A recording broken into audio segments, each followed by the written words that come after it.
first off. We might have a few that are still coming in. Good morning, everybody. My name is Craig Ken. I've been emceeing all week at the Golf Business Conference 2023. Been an absolute blast.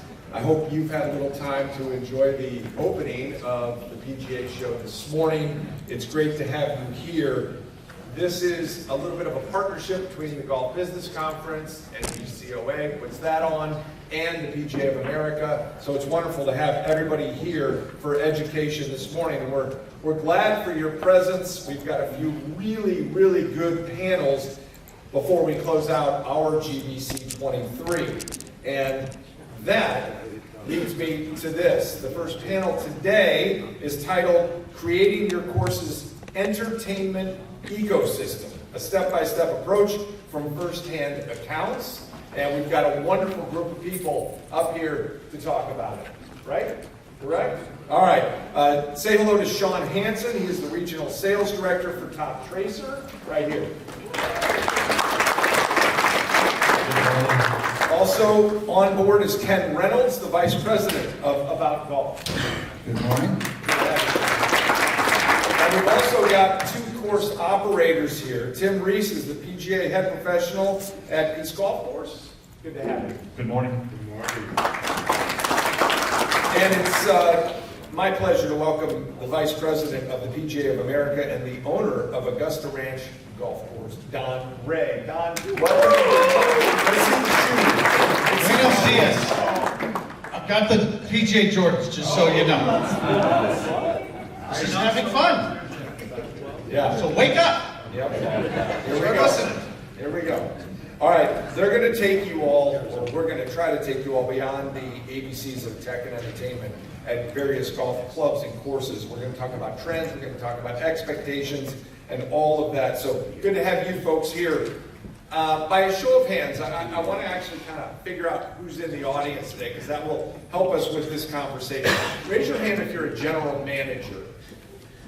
All right, that's a lot. That's a lot of the audience. How about owners of golf courses? Many of those as well. And teaching professionals in the audience. All right, just a few in here. All right, thank you all. So to the panel here, let's talk about the importance of a course being more than just 18 holes of golf. Instead, maybe a hub for entertainment. Don, I'm going to let you go first. Why is entertainment becoming such a key in this game? Well, 9% of the population plays golf, right? So what are those other 91% of the people doing? I mean, they're out there having fun doing something. And so, I know we're going to get into what I did with Toptracer at Augusta Ranch, but I think if you're going to lead with why, I love the Simon Sinek stuff, but if you're going to lead with why, you should be leading your why should be fun. For your staff too, because when you build fun for your customer, you build it for your staff first. Because, it's contagious, fun is. And so I think if your staff loves what you're doing, they get in on the why of why you're going to invest some money and how they're going to make more money because of it. Don't our customers just see that? I mean, food tastes a little bit better when your server's having a good time. And so I think that's what I try to pay attention to. And when I have to admit, I was at a Topgolf, and I'm like, you know what? If I had a bay and I have a fairway, then that would be a pretty good deal. Because if I own the bay and the fairway, I could get them to play golf. And so I did a lot of copying, which is, you got to do that first. But that's where I have to admit, the Topgolf, when I saw the people at Topgolf, I'm like, I need to focus more on entertainment because I was focusing on rates, I was focusing on revenue, I was focusing on cost savings. But it's way more fun to focus on. Very good. Tim, let's go to you. What's the trend as you see it? For us, it's trying to have no days off. We're in New Hampshire, so we're usually closed for 3 months a year for the golf course, 3 to 4 months. And to have the simulators running all the time, we're never closed. We opened a new clubhouse in 2010 with 3 simulators, and my boss and I looked at each other our first day and we're like, we're only closed on Thanksgiving and Christmas now. Other than that, we're here. There's no rainy days. I can teach inside. We can do clinics. We can do anything with that room. And we also use it as a function space in the summertime when it's not being used for the simulators, so that room is being used all the time. Which has an effect on employees and everything else. We can keep people year-round. We used to have to lay off a lot of the staff, so we're fortunate enough to be able to keep the staff more staff year round at these facilities. All right, Ken, Shaun, I'm gonna get to you in just a second, but Don, back to you. What sparked the decision for you to install big technology at your course like Toptracer? What was the thing, you know, talk about the why, all right? What made you, aside from fun, what made you think you needed to do it? I think the reason we needed to do it, we've been on this COVID high.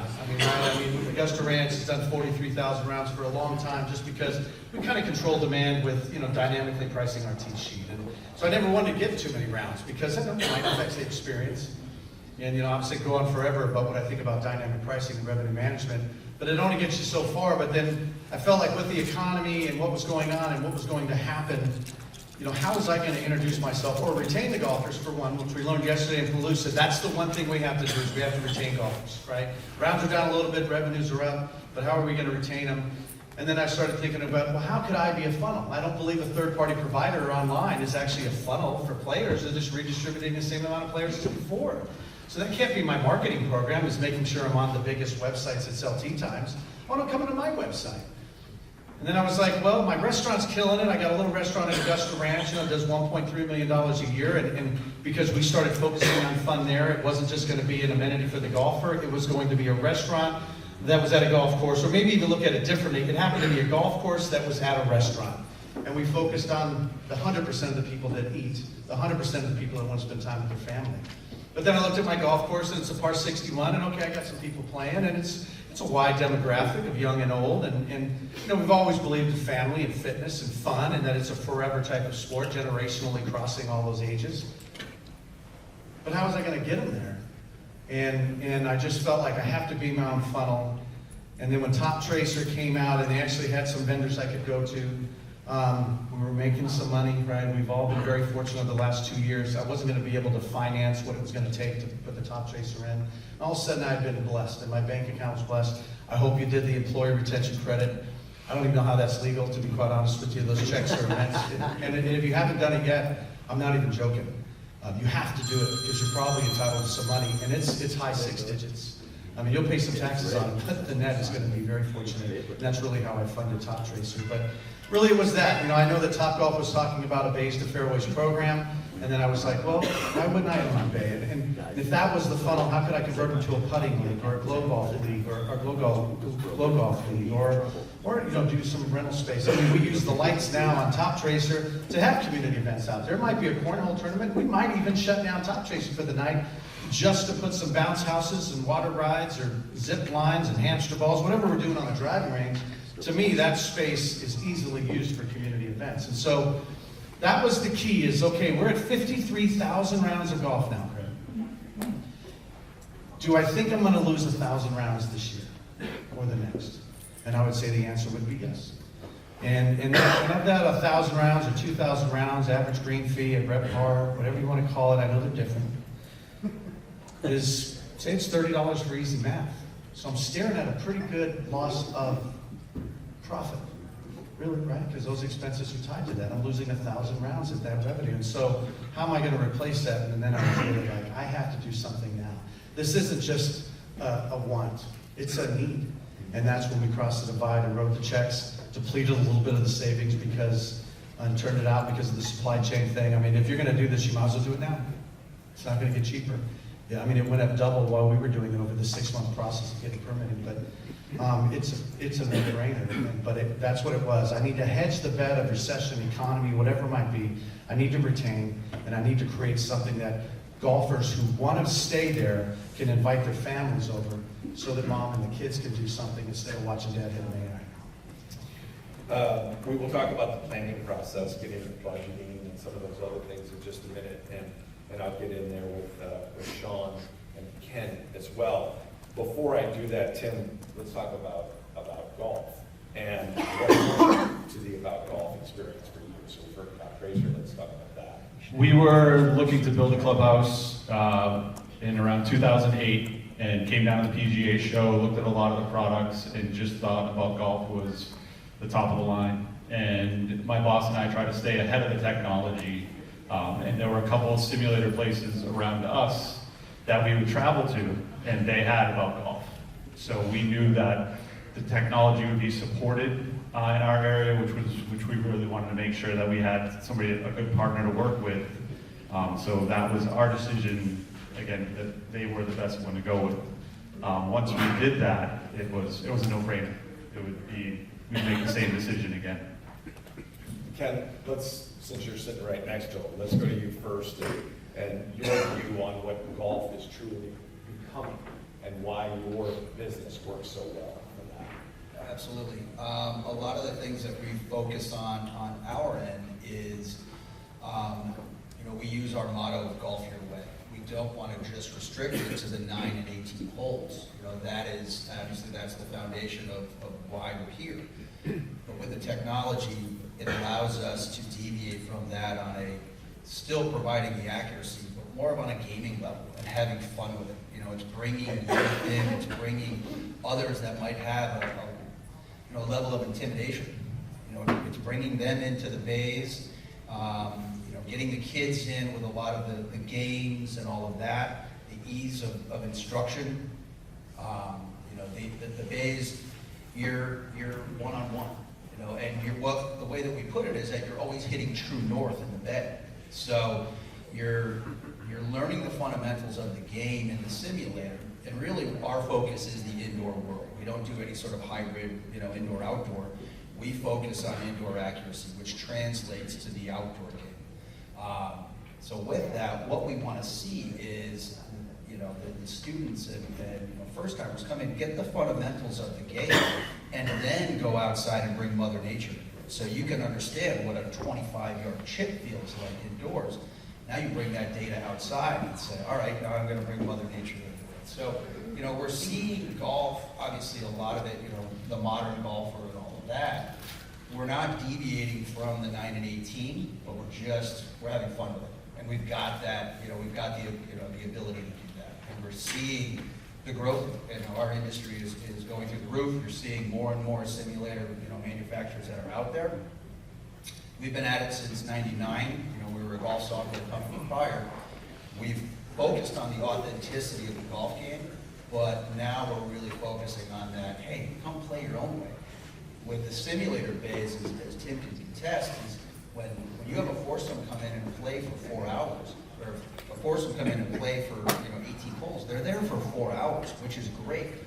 But if you can benefit from your other revenue streams of food and beverage, there's only so many burgers and there's only so many beers you're going to throw down their throats. So you want to have the shorter formats. So these are the things that we're working on our end, so that your golf leagues will come inside. You'll have a foursome in there for an hour, and you've got the rotation, very similar to what you want in a restaurant. You don't want a group sitting there for 4 hours. You want to get them out. So that's really, the alternative methods of play, but really still providing the accuracy is what we see. Great stuff. We'll be taking some questions. We're going to make this interactive, so if you have some, I'll be looking towards you in just a little bit to take some of those questions. Don't be shy. Shaun, I want to get to you with Toptracer. Let's start with the why behind your what, which is the product, and how you see it helping so much. So I think from a Toptracer perspective, what we're looking to do is get more people playing more golf more often. And honestly, if one looks at, and Don, you mentioned the bays to fairways, if one takes a look at the top golf venues and facilities, if one looks at that demographic, and if one looks at the opportunities that it creates in terms of growing this game, it certainly does that. From a Toptracer perspective, and as Don has experienced, is once you add the why of, well, am I adding technology? Am I looking to differentiate my facility? Is it about a return on investment? What is that why that you have at the end of the day? And we will very much have a solution which fits into what it is that you're looking to do and what you're looking to provide for your members and for your customers at the end of the day. I think for us at Toptracer, it's also about, and there's some great anecdotal information in terms of, well, and it goes back to your revenue streams. My revenue streams are capped and tapped. What are the alternatives? So your driving range then doesn't become that space of ground that you have that people go to warm up. It now becomes, how do I add this technology and how do I drive revenue through it? And I think Don has been particularly successful in accomplishing that. And then you have all the ancillary revenue streams which then flow into that as well. It doesn't only have to be food and beverage. There are events that you can run. There are leaderboards that we have. We run events on a fairly regular basis where we put big jumbotrons up. You can have competitions against one another. We run a global challenge where we have 20 countries around the world compete against one another. So now what we're doing is you're now creating community. When your members then go around the country, when we have over 300 facilities installed, they then have the ability to go in and they can then go play Toptracer at all these venues and facilities. Adding to that, so one doesn't necessarily become too myopic in terms of focusing on entertainment avenue. At this PGA show, we're launching Toptracer 12 on a coaching platform, and I noticed there weren't many teaching professionals, but everybody has a teaching program. Is that we will now have an interactive platform where you can share data and share information. So Toptracer is very much has golf at its core, but the idea is that you now create an avenue to generate further revenue.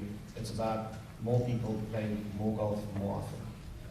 Speaking of the revenue, let's go back to you, Don. Let's talk about the budget. Let's talk about what goes into all of that. And actually, when you're putting this together, you have to be thinking about price and where that all falls into line for a course owner or GM. Yeah, I think first you don't like all of it. You just start going to locations and seeing what they're doing and getting some ideas of what's this going to look like. Will it fit in at my facility? We certainly did a lot of recon about that. And then we started penciling the numbers. When Brian Henderson came out and he said, hey, we've got covered the tees. They can cover, they've already designed the process of covering the Toptracer tees. And so that made it a little bit easier. I mean, the initial budget, really thought we were going to get in and out of there for less than 300 grand. I mean, I didn't see why it would cost more than that. I actually was like, we're going to have an amazing July 4th grand opening because we were talking in February. I'm like, there's no way. We won't be done by then. Or twice as much, twice as long. That adage still holds true. And so that's Is that kind because of of leadership from you, or is it just leadership of our country, but I don't know if it's leadership of me. I think, but it's okay. I mean, there was a point where I told my wife, I feel like we're like half pregnant. I mean, we got to have this baby. It is what it is. We got to write the checks. I mean, I'm sorry, it's going to be 500 grand. Tell Katie she's still in college, but next semester could be tough if Toptracer doesn't work. So, by the way, folks, this is the future leadership of the PGA. Vice the president of the PGA. You're like that guy. Continue. So it ended about 500,000. But hey, it's what you want to build, right? I mean, I think if you want to, on your range, have an enhanced range experience and do 8-foot bays and put 2 chairs behind every bay and make sure that everybody's drinking beer and having a good time and grinding on their 8-iron or using this new, I'm going to get to that because this new software you have is no joke. And it's more important for owners than teaching professionals, in my opinion. I'll follow that later. I didn't want to do that. I didn't want to go 8-foot bays. They seemed cramped to me. And I just really didn't want to do it wrong. Is it a funnel or is it just an enhanced revenue stream? I wanted it to be a funnel for new golfers, and I could convert them into the first tee where, I've got to have tee times playing. And you're right. And even on my side too, with Toptracer, we've had 7 rainouts in the month of January. So I'm down 70 grand in green fees already. But I'm up 10,000 in range revenue. I'm up 15,000 in food and beverage revenue. So I've already hedged that bet just because people can hit balls because the course is somewhat flooded and they can do it. So I went in a little bit different. I spent more than you have to. I know a lot of people. Kathy Hartman did an amazing job. What ends up happening, I felt, every operator I talked to, so I was thinking, well, I'll just do half the range and do the other half grass because I got people who love to hit off grass. I don't want to piss them off, even though they're like pigeons. And they don't really put anything in the facility, right? They sit out there and they're eating the free popcorn, drinking the free coffee, but they're never really buying a shirt. And that's what I've got to discover is these new golfers, they want to spend money because they're spending it on their facility. But anyway, so what I did is, we did 21 bays. We just did it across, and so we're doing the whole range. And we're going to have an ability that if we want to hit off grass, and we've actually, Tuesdays and Thursdays, we do hit off grass to create some adoption on the app, because the app is very powerful, maybe just as powerful as the monitors. That's just a different experience. But I did the middle bays 12 feet wide. I wanted to have a wider bay. I wanted to put in some custom 6-inch cushion patio furniture, super heavy so nobody could steal it. Because if you buy it at Target, they'll just run off with it. But if you buy it at a real patio store, that cast iron stuff, someone's gonna hurt themselves if they try to steal my patio furniture. But Craig, those 6 bays are, in my opinion, they're kind of like cabanas at a pool. You know, some people are gonna find a chair and get there at 8 in the morning because all the little chase lounges will be gone because the old people already took them. Or you rent a cabana, and you're gonna bring your family there. You know, you're gonna have the service staff there to help you with mango towels or heaters or food or drinks or whatever it is. So I didn't put velvet ropes around my little 6 cabanas, but we're literally treating it that way, and we're gonna rent those out to corporations, and I think that shows really, even in the 21 bays, the breadth of what really Toptracer can be, because Topgolf will always tell you the top floors sell out first, the bottom floors are the last ones. The edges of your bays are kind of the least used, is what we're seeing. The reporting on Toptracer is fantastic. I know for a fact that 247,000 range balls have been hit in the last 30 days at Augusta Ranch. Everybody in outside service wants a raise because they're picking all those balls. That's okay. It's a good problem to have because I know how much each ball's making. And so I went in with pavers. I went in with, I didn't want to put mats on top of concrete. I wanted to put mats on top of artificial turf. I wanted everybody who was in the restaurant to see a fair way of artificial turf when they saw Toptracer. And then, then put mats on top of that. But whether it was, spending a little bit extra on, even on the furniture that's not in the cabanas, kind of doing that polywood stuff, because we know that the cheap furniture doesn't last. Just invest in it and do it. I mean, I got it on Amazon. It was fine. But I think you have to decide what kind of facility you're going to build, because that's going to determine your budget. I probably would throw at least a 30% contingency on it, because I think you're going to probably be over on a couple things, because there's always change orders. Went a little bit more on the lighting. I think some people, they save money, whether it's on the lighting so you can be open at night, but the lighting under the bays. You can go really dark under the bays, and it's not giving this welcoming experience. Once again, we're not out trying to build a product for grinders who like to hit balls and these these driving range rigs that are out there. I'm trying to get the entire family there, and I think it looks more family friendly when there's lighting and it's looking good. I guess the best step, Craig, is we're going to buy a food truck and kind of put that right behind the range so that the food is really close, because our servers are getting their 10,000 steps in right now. All right, a bunch of questions are going through my mind. I want to take it over to Tim real quick. Tim, there's a lot of courses, maybe some folks here, they're in the winter months, right? Their course is shut down. I've got a buddy who's up in Eau Claire, Wisconsin. They've got simulators right inside, right there in the men's grill, so they have a sandwich doing all that.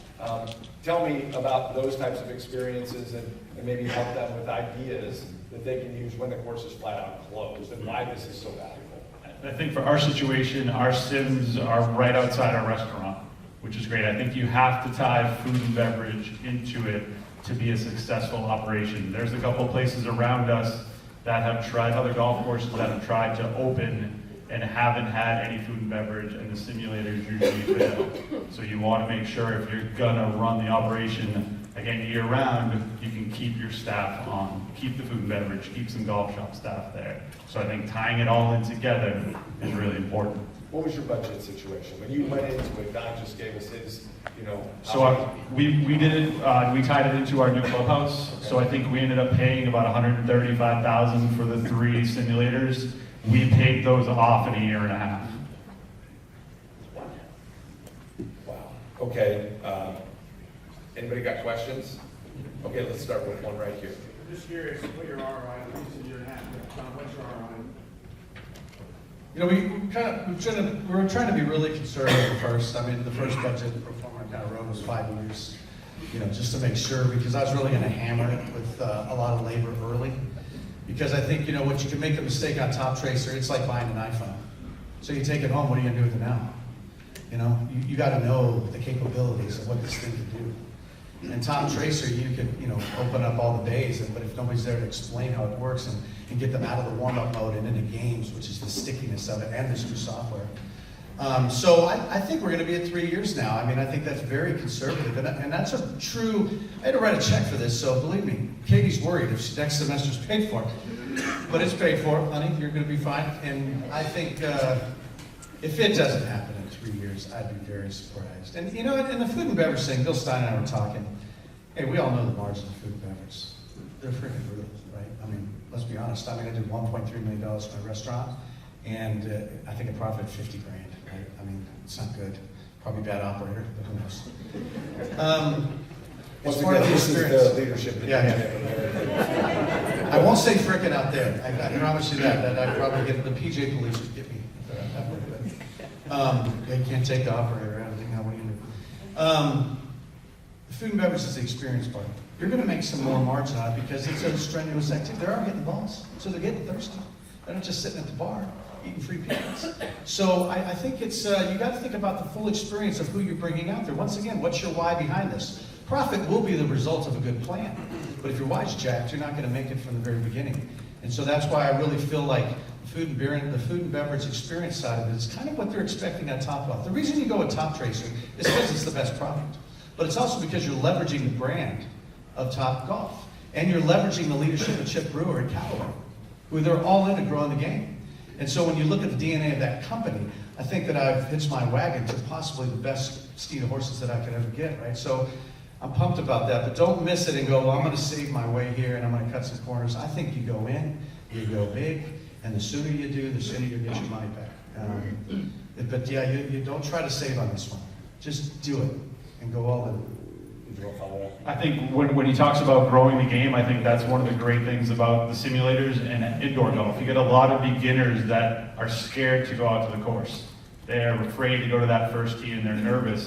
I give lessons all the time and they love being inside where nobody can see them and build that confidence to take to the golf course. So I think that's another way that the indoor game is growing the game. Shaun?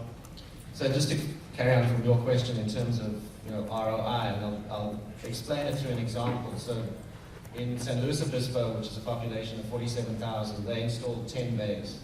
But they went all out. I mean, they built a structure. They put in the same soft seating that Topgolf has. They put in the bay ball dispensers, and they went all out. San Luis Obispo, population of 47,000. It's a 9-hole public golf course, and it's owned by the county.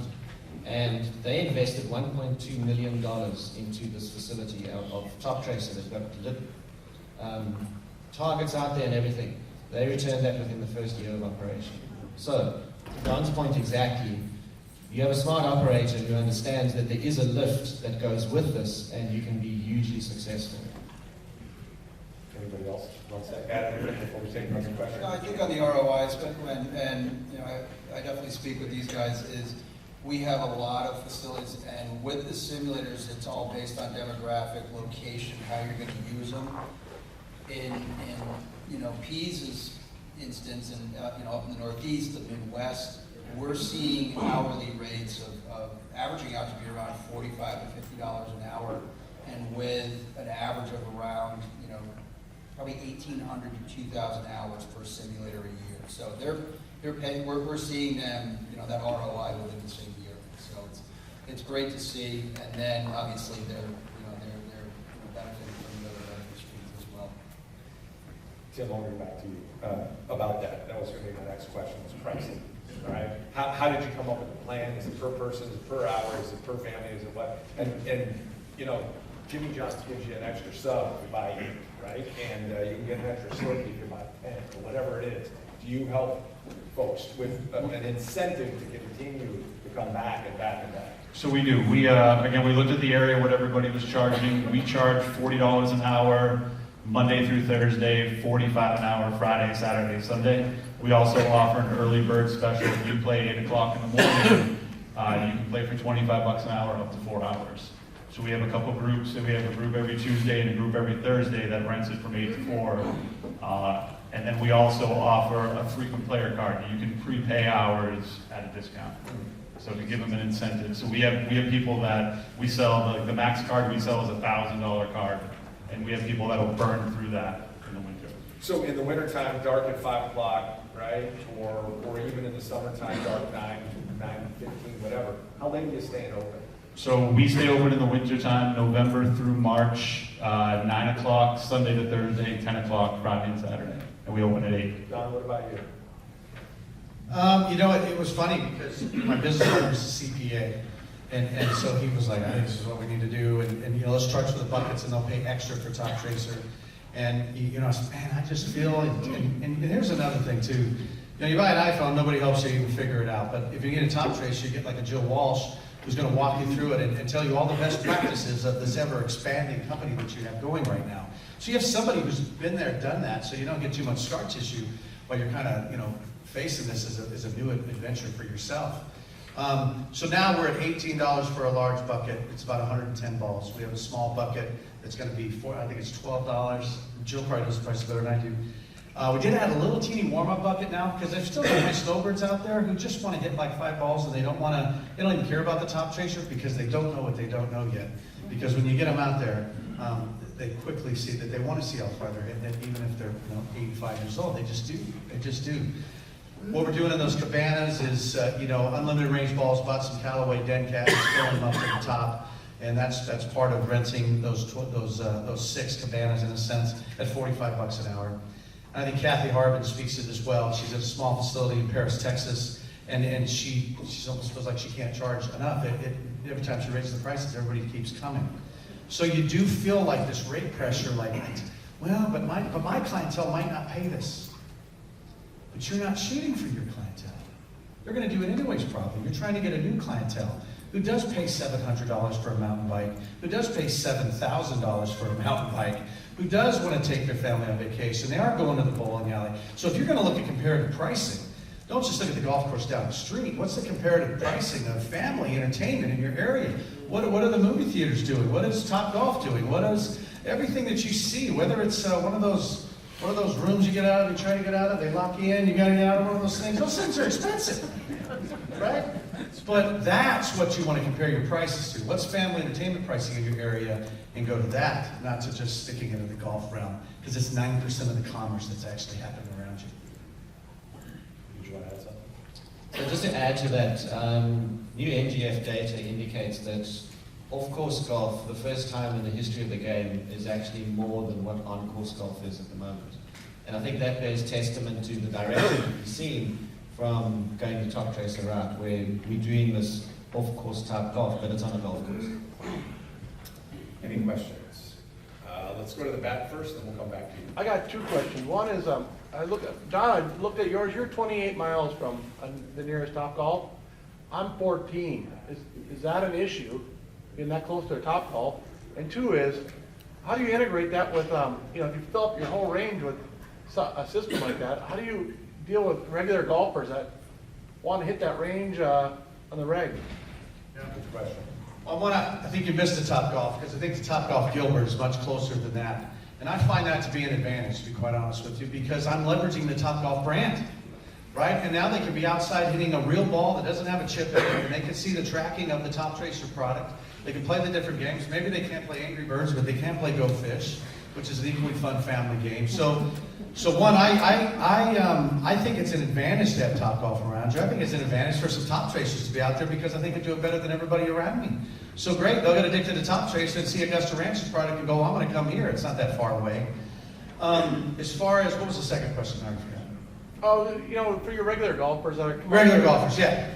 That's where the warm-up bucket happened. Right now, I'm certainly one of the visitors, right? I'm Mesa, Arizona, and this is when everybody from Canada, everybody's coming down, and exchange rates jacked, and they're bummed that everything costs so much for their Canadian dollar. But I think I'm going to slowly bring them in. You know what I mean? I think you might have heard me say this on the PGA, but to have a golf professional behind your golf shop counter could be the dumbest thing you've ever done in your life.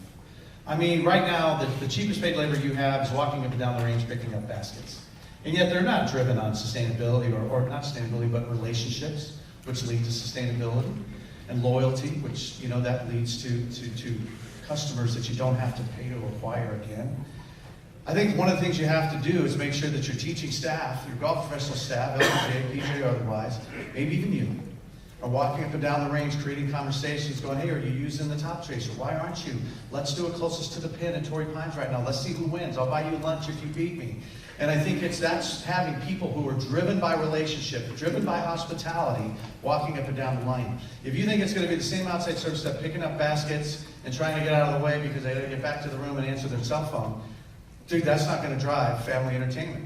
They have to be engaged. It's a Dave & Buster's. This is a Chuck E. Cheese. This has to be what you look at. When you've got to have our food and beverage manager is now hired Tiffany, who's going to be our big manager. She's got 2 kids, happily married, so she gets it.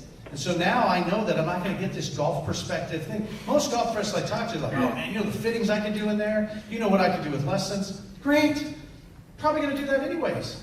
I want to bring you new customers, not sell that same guy another set. And so that's the power, I think, of making sure that you or your golf professionals are walking down the line, people that are focused on fun and family and relationship. If you don't, you're just going to have an enhanced range experience, which you're still going to kill it, but you could really make a difference and get to Hawaii faster if you would just go all in. Go ahead, sir. Shaun, when you just said that the off-course is now past the on-course, are you talking about amount of use or rounds, or are you talking about dollars? I'm actually speaking about number of players, so individual people. Other question? Right there. Okay, thanks for the conversation. I'm really enjoying it. I want to ask a question. Don, you talked about enhanced range experience. Tim, you talked about growing the game and relationships. When you think about what you did with your respective courses, was there a consideration around opportunity cost to do other things? And if so, what were some other considerations before you finally decided to move in the direction that you moved? We were all in on the simulators.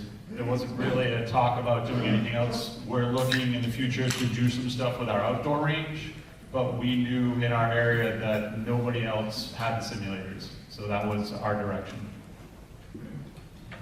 Well, I think, I think it certainly opens up a lot of other opportunities. I think that, now more than ever, we're trying to get outside of our golf professional mindset of building events for golfers and building events for people, and families that want to have fun and get off the grid.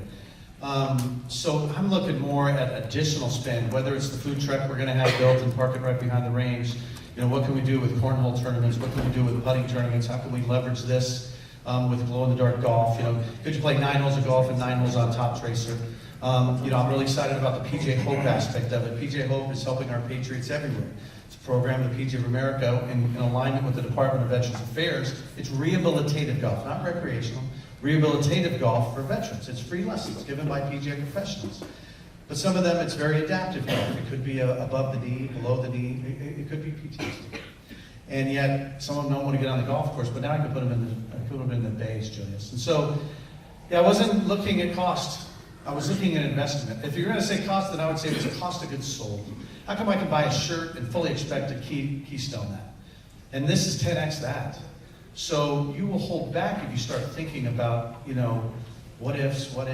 Just go in and do it. It's going to work, but do it the right way. You have to get outside of yourself and start looking and walking around, once again, other family entertainment sites and seeing what are they doing? What's their signage? Are they doing QR codes? What do the cushions look like? I mean, all of these things, and it might not be asking you, it might be asking Katie, who's 20 years old.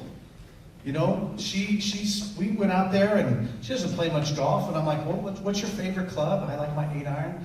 And so we picked one of the holes on one of the courses that Toptracer had, and now we played that hole together and hit consecutive shots. You can do all that on Toptracer. So instead of her aiming at the red target, she's trying to hit the green.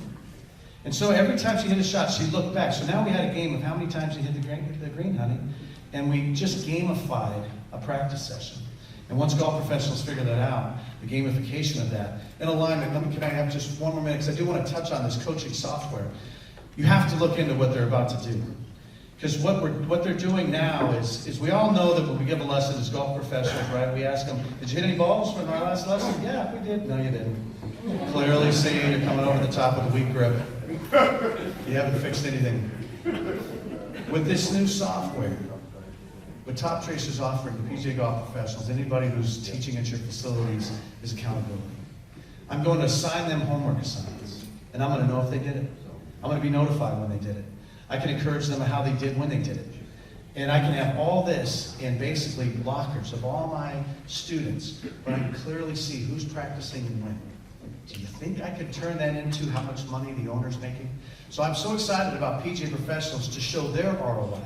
Because they can clearly say, these are the players that I've been teaching, this is how much Topgolf time they've used, this is how much money you've made because of it, and that's because I'm making your product sticky. And they're not going anywhere else, because I asked the question when you gave me the demo, and it was, can you tell what location they're at? Absolutely. So I want to find out if they're cheating on me. Because if they're going to Greenfield Lake, somebody will be like, you practice at Augusta Range like you're supposed to. My balls are better. I'm excited about that, Craig, because that's a game changer, because it's hard to hold our students accountable. And now Toptracer has literally made that very easy for me to say, well done, way to do your homework assignment. And as powerful as Operation 36 is, or how they've gamified practice, Toptracer's now done that live and in color for every age group. That was 4 minutes and 22 seconds, by the way. I need to stop. If you give me a shot clock, I'm better. Otherwise, I just start four cornering. Tim, question for you. You just brought up the term sticky, right? So you got people out there that are trying to figure out how to attract, right? How to retain them as well, and becoming that sticky venue. I love the question about how close is Topgolf. So how much do you think about that stuff? I want to get into marketing a little bit and making you the venue that is the venue, if you will. For us, it's always trying to make sure we stay up on the technology. So if they come out with new games or new courses, make sure our projectors are the best, the hitting mats, the balls, everything that they're using is the top of the line. And then also the food and beverage that we offer is right there. So we try to have an all-encompassing experience while they're there. So what type of marketing are you doing for this? Or We're not. You don't have to. We don't have to. Word of mouth. Yep. We have players that don't even play at our golf course in the summer come to us and use the simulators. Okay. Let's talk about sales a little bit. This one's for you, Ken.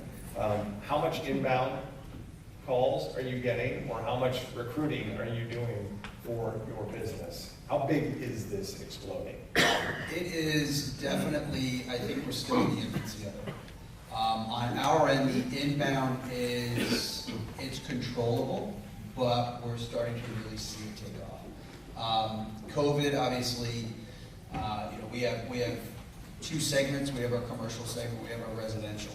With COVID, nobody could fly to Pebble, so they wanted Pebble. So it was, how quick can you get here to install this in my home?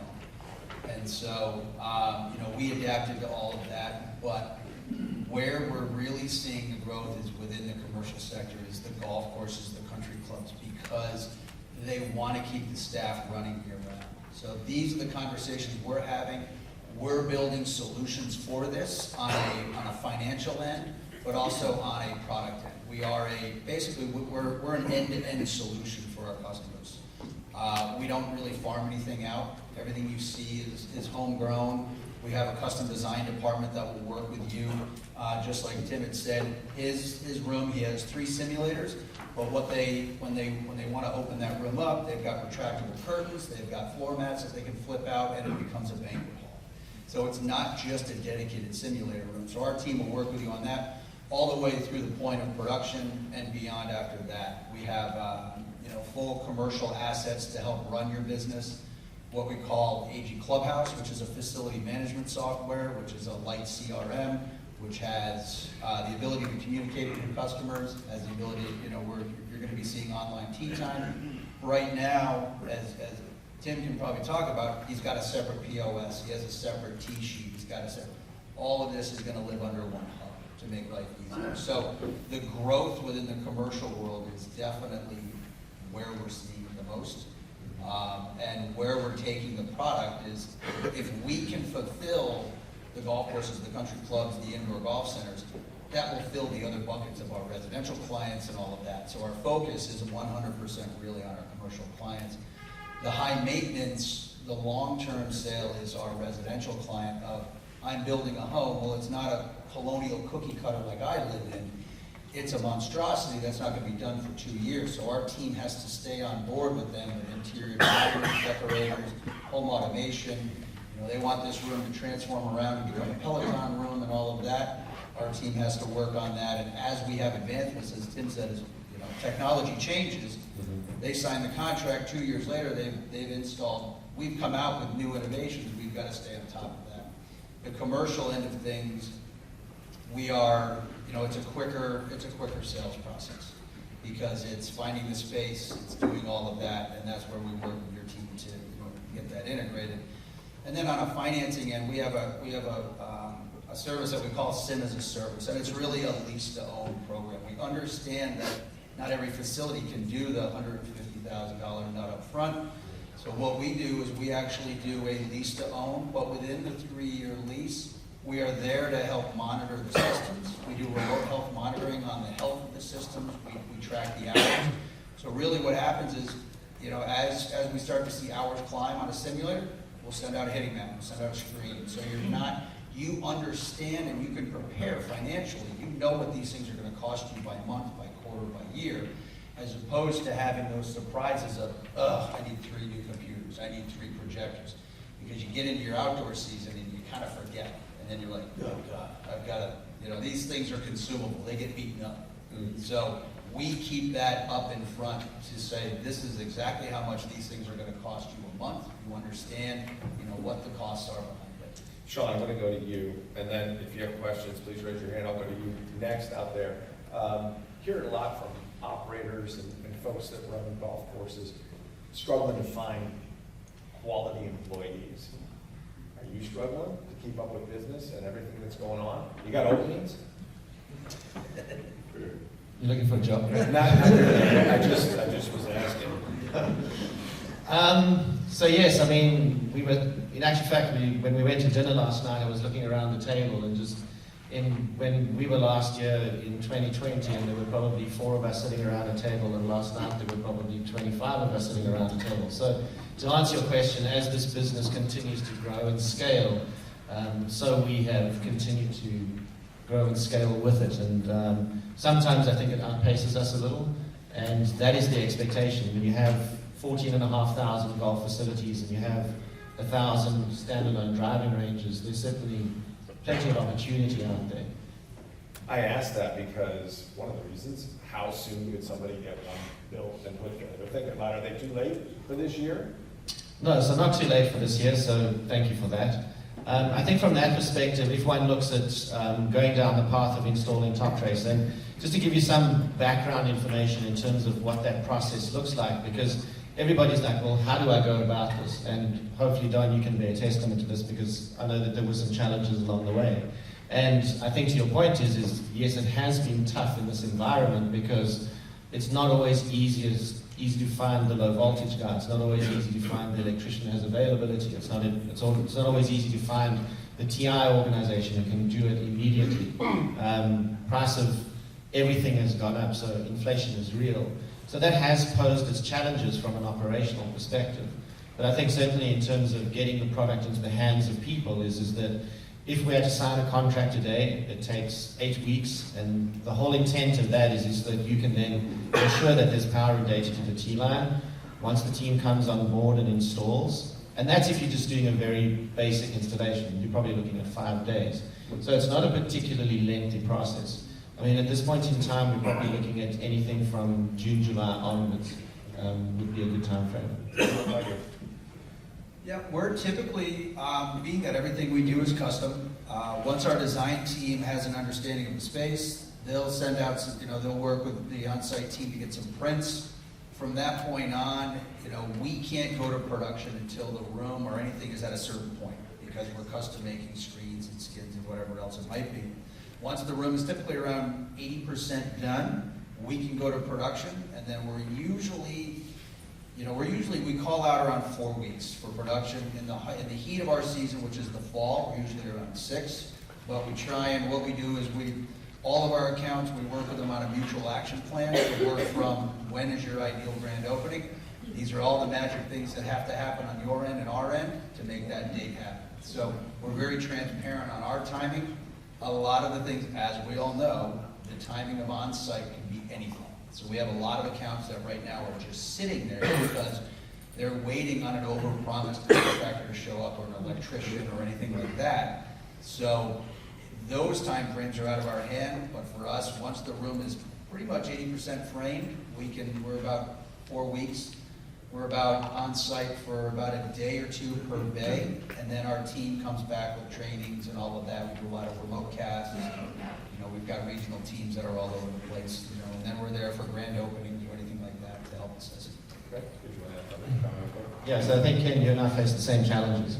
I think from the perspective of a process as well, is that we go down a similar path in terms of we have We have a team who look at site designs. We have a team who will project manage from start to finish.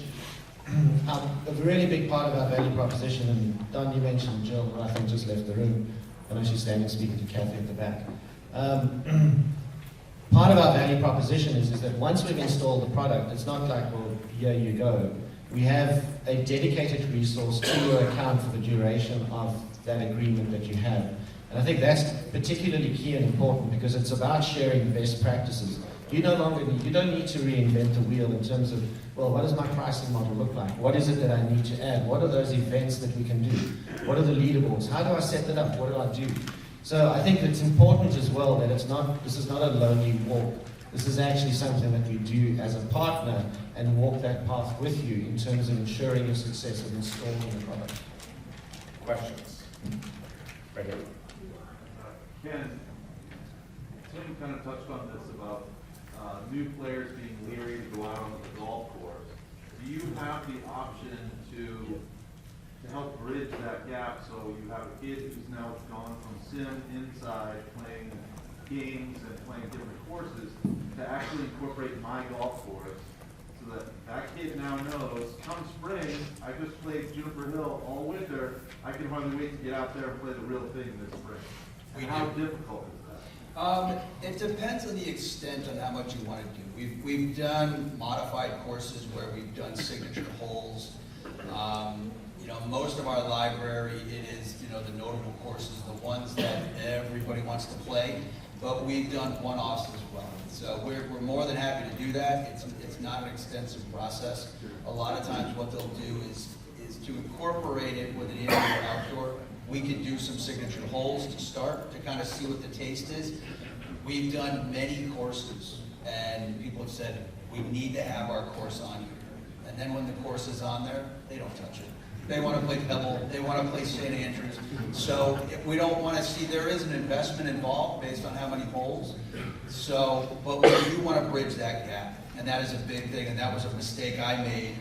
I got into this industry in 2003 as an indoor golf center owner. I had a young son who could navigate the simulator left and right. We're water junkies, so we spent a lot of time out on the water skiing, not a lot of golf. He was what we call a bubble golfer, just really played indoors. One day he was about 3 or 4 and he walked outside. We were having lunch at the golf course and he's saying, "What's that?" And I'm like, "Oh my Lord, like this is so broken." He was questioning the golf course. He was about 3. And so it was, wow, like that was so broken, but he could, he was just looking at the length of the golf course, but once he got out there, he just nailed it, and he's a great golfer. So we do have those tools. We want to be able to bridge that gap. You don't have to play, you can customize your course. So if you want to play Pebble Beach, you could set up Pebble Beach to play it from 50 yards or 75 or 100. So the two of you can play together. So you're not playing, kind of chasing the ball. Question right there. Yeah, it's for Don. You said you had 21 bays that you built there. Did you have any wait time at your range prior to doing that? And then, question after that, was there any discussion of doing multiple decks instead of just one level? Are both those questions for Don? They are. Okay, I just want to make sure. Wait time, a little bit. You can put a little shot clock together if you want to, bro. You can run in front of me real fast, and that's like 10 seconds. We're friends that way. I was never thinking about 2 and 2 tiers. I mean, now that I'm seeing it, I'm like, maybe I should have, but it just, that seems, I don't know if Katie would not be in college right now if I had done that. So no, but I can see why you would. I really could. If you've definitely got the ability to do it, why not? Or at least build it to it so it's scalable to get to that at some point, right? By reinforcing kind of that bottom floor. But we had a little bit of wait times. I mean, we're just getting to that now. It's been kind of cold in Arizona, so we certainly, for the first time ever, we've got people waiting on bays, and we're like, wow, we're going to have to start kicking some of these campers out who are just there the whole time. Because remember, we're just charging by the bucket, except for the cabanas. And so I can clearly see that we're probably going to get into a running by the hour thing sooner rather than later. Or if you get a large bucket, I'm giving you an hour. If you want more than that, buy some more balls. I think we're going to have to get there. I did want to follow up one thing. I don't want you to hear what I didn't say. My delay in the installation of Toptracer was completely city related. Completely. I mean, because what's great about Toptracer is they give you some subcontractors to use. Cover the Tees does the covering, Qual Light did my lighting, and that was great. But when you bring it into your city jurisdiction, they really like you to use their local contractors. And then I was told at the very last stage that I needed a general contractor to oversee the whole process. I was doing it all online, doing permitting. I've done it before. I wasn't really worried about it. And then all of a sudden the city came back and said, you need a general contractor. So I'm trying to get an Arizona general contractor to sign off on 2 subs that are from different states who they don't know. True, was kind of troublesome. And they want 30–40% of the project. That's what some of these GCs are looking for. So yeah, it wasn't because of Toptracer. I will have to say that to cover the tees, they knocked the whole thing out in 6 days. And then once the pavers were in and the mats were in, and then the Toptracer people come out, they knocked in the data stuff immediately. But it was all about the permitting. Literally, my building was over 5,000 square feet, and they said you need a fire suppression system. I'm like, dude, it's made out of aluminum, and there's no walls. The whole thing's an exit. Just stand underneath it is probably the safest thing from a fire, is to stand underneath. So I got to put a sprinkler system in, and that was 6 to 8 weeks. It was a nightmare. But don't worry about them. You get your ducks in order on the city side and make sure you're dialed with that. I got the architectural drawings very quickly from Matt that covered the tees. It was the darn city, even though I told him, you're about to make $40,000 a year in sales tax on this. You know that, right? This is a good deal for the city of Mesa. But that's not how that works in the city. Good. Question right here.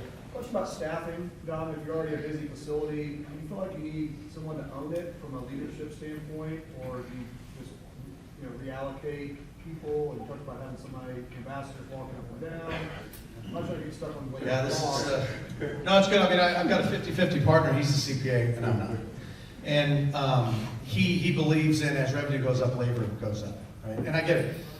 I completely think that's the wrong way. And we argue about that, but I'm on the road 150 days a year for the PGA of America, so he's winning that argument. But I do think we could do it a little bit better. I think you should overstaff it because you want people walking. I think another important thing is that I think it should be a different department at your gym. Because I think if you give it to golf, they're like, that's more they got to do.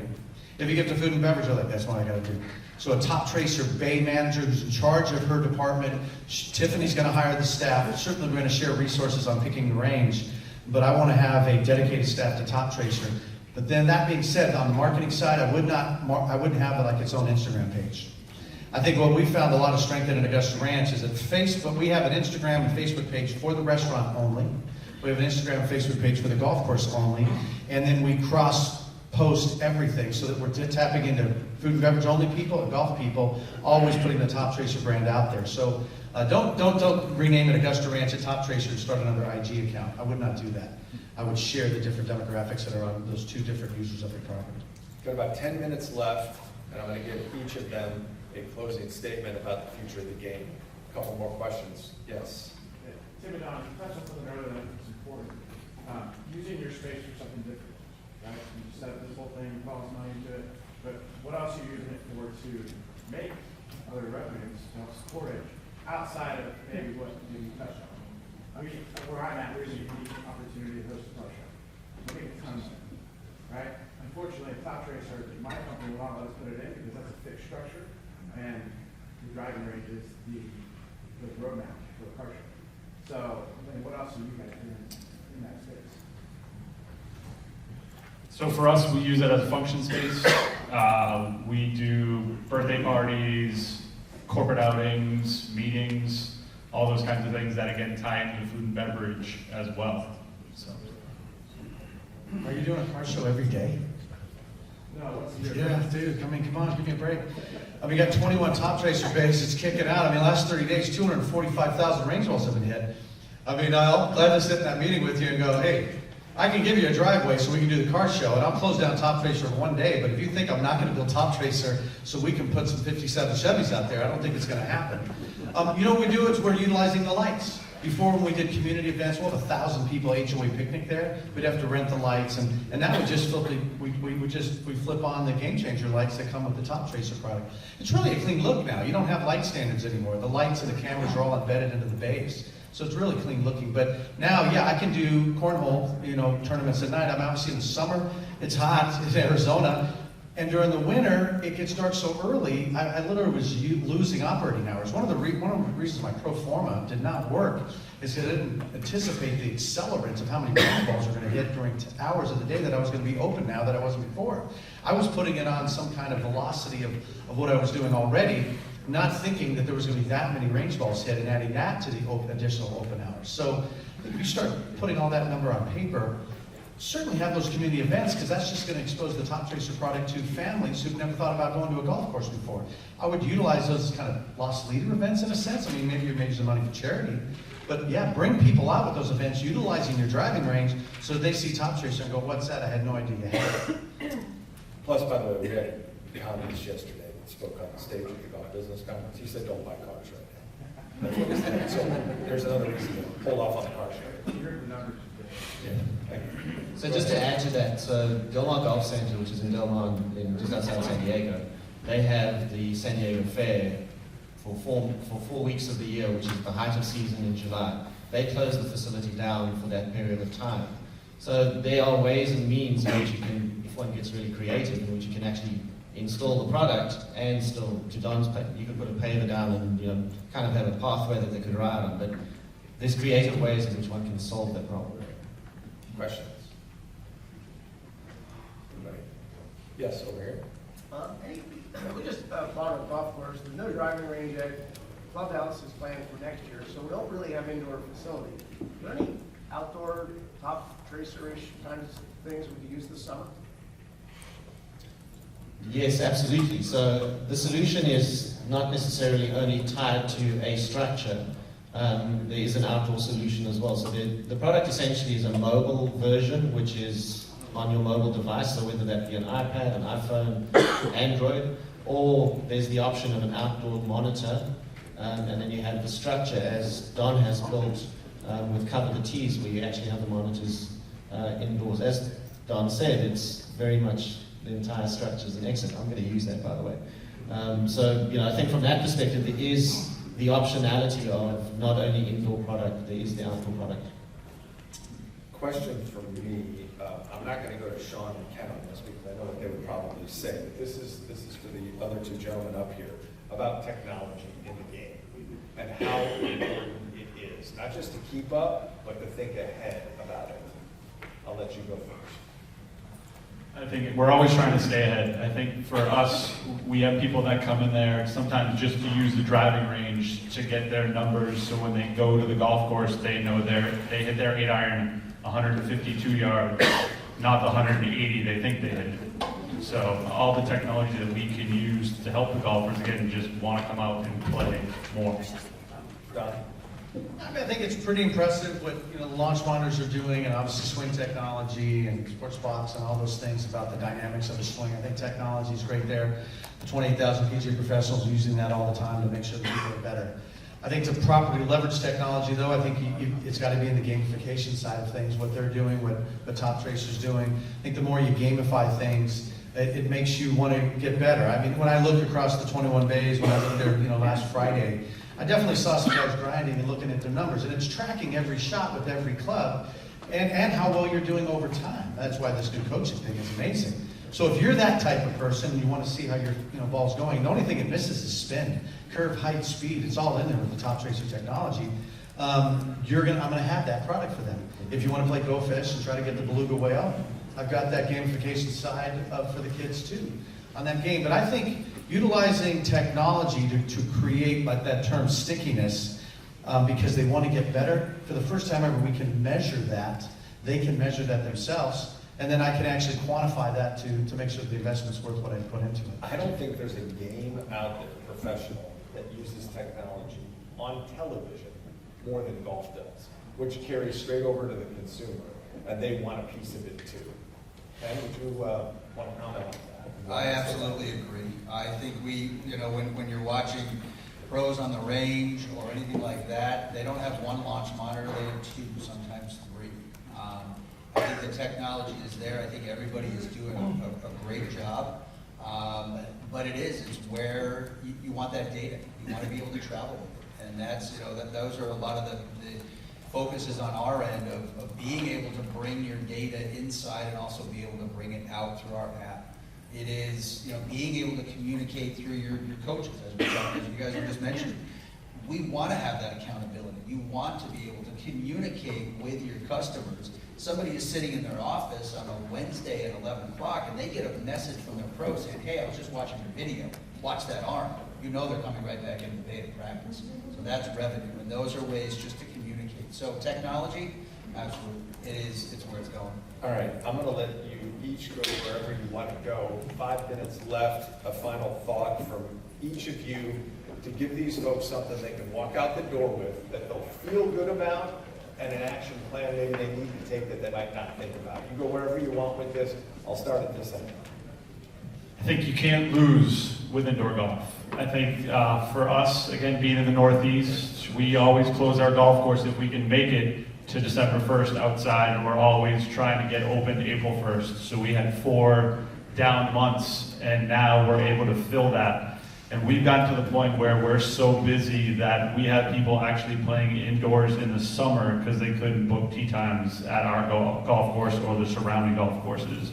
So I think it can be a revenue source not only in the winter months, but year round. And I think it's just another way to help grow the game as well. Shaun? Thank you. Thank you, Craig. Excuse me. I think firstly from my perspective, I wanted to thank Tim, Ken, and especially Don for what has been a fun morning for us all. I think from our perspective though, I think to me, it's a matter of going out there and speaking to those people who have experienced what Toptracer has done for this facility. Speak to Don Rea, speak to Tom Smith, who's the GM at TPC Harding Park. They installed 20 bays, doubled their revenue in the first year. Speak to Kathy Harbour. There are a lot of really good people who are great operators who are out there and who have actually installed this product and had great success with it. And that to us bears testament to the growth that we're seeing. What I will say is, a little pun quickly, is we are in booth 1613. If you say you've been to the PGA show and you did not see Toptracer at the show, you are lying, because you can't miss us. So 1613, it's all the way down to the end on the left-hand side. Pop over, and you can actually experience the product there firsthand. There are conversations. There's a session going on at Callaway as well, speaking to exactly the platform that Don was speaking about at 11 o'clock and 2 o'clock today and tomorrow. And that'll give you some further insight into where this is going. And I think it answers the question in terms of technology. Absolutely. There's usually a Burger King across the street from McDonald's. So Ken, where's your booth? And I'll give you your final thought. We are booth 3443. We're also over with PGA of America over by the Golf Channel. I think on our end, with where this industry is going, the indoor golf industry, not the hybrid world, you know, there are clubs that you want to be able to bring your technology indoors and out. Both do, you know, it does a good job. Typically, an outdoor launch monitor focus is much better outdoors. So get out there and experience them. You're at you know, everybody's under one roof here. Figure which ones solve your problems that you need for your club. Whether you're in the southern states, you know, looking to, you know, increase those revenue streams, or in the northern states, looking to, you know, just keep the course open year round, find the solution that works, and find the partner, find the company that will work with you on all levels. That's absolutely crucial. So that on a Saturday night at 11 o'clock, when all sins are humming and something goes wrong with the technology, how quickly is this thing going to get back up, and who's going to be there to help it out? Don, 1 minute. Your biggest fear going in, your biggest joy coming out. What do they be?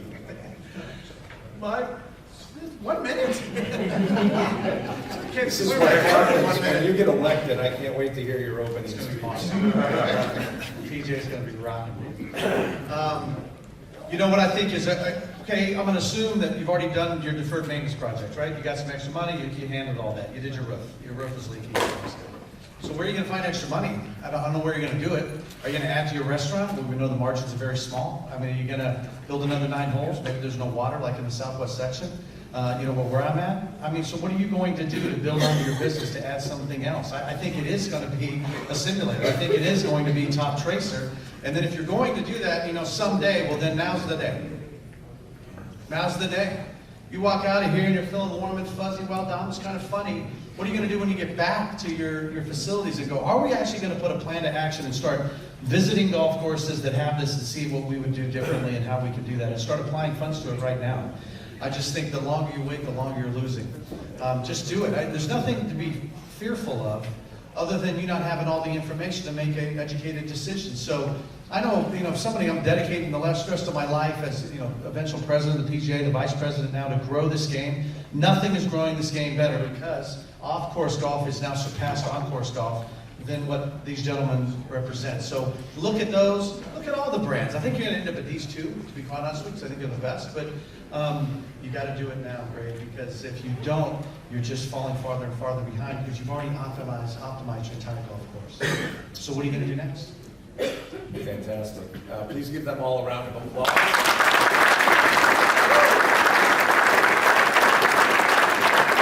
Here's what we're going to do. We're going to take a quick break. Meet back here in a few minutes around 11:15. We're going to be joined by moderator Scott Kivek with Kelly Gilly, Mark Manningly, Kate Drimmel. Panel discussion on retention, recruiting, and hiring across the golf industry. You don't want to miss that. Thank you so much for being here.